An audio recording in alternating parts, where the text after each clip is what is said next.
C'était un été comme les autres, ou du moins c'est ce que je pensais en montant dans la voiture de mes parents pour passer 2 semaines dans un petit village perdu dans l'Ain.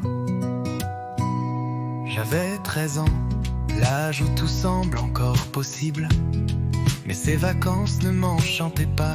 L'idée de laisser mes jeux vidéo et mes amis pour un endroit où il n'y avait presque rien à faire me semblait insupportable. Fut le ping 14 ans, pensait sans doute la même chose. Il était arrivé au village avec sa famille quelques jours avant moi, petite, avec de longs cheveux noirs, une peau métissée qui semblait capturer chaque veillon du soleil et des yeux bleu-vert qui brillaient comme une mer calme. Elle ne passait pas inaperçue, mais elle non plus ne semblait pas très emballée par ce coin perdu. Notre première rencontre fut inattendue. J'explorais un sentier près de la rivière quand je l'ai aperçue, assise sur un rocher, un livre à la main. Elle semblait absorbée par sa lecture, mais le craquement d'une branche sous mes pieds l'a fait sursauter. Elle a levé la tête et nos regards se sont croisés. Salut. Désolé, je ne voulais pas te faire peur, ai-je marmonné un peu gêné. Elle m'a souri, un sourire magnifique qui semblait effacer ma maladresse.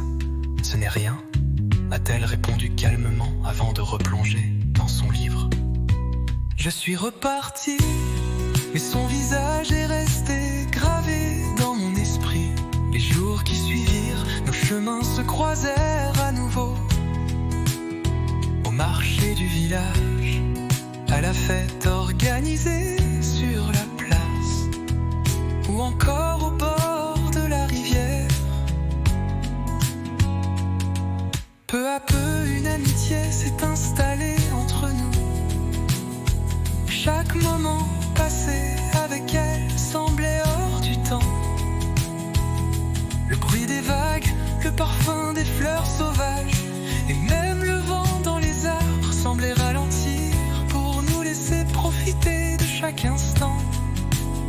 Le temps semblait s'être arrêté, et l'été n'avait jamais paru aussi beau. Puis vint la fête du village.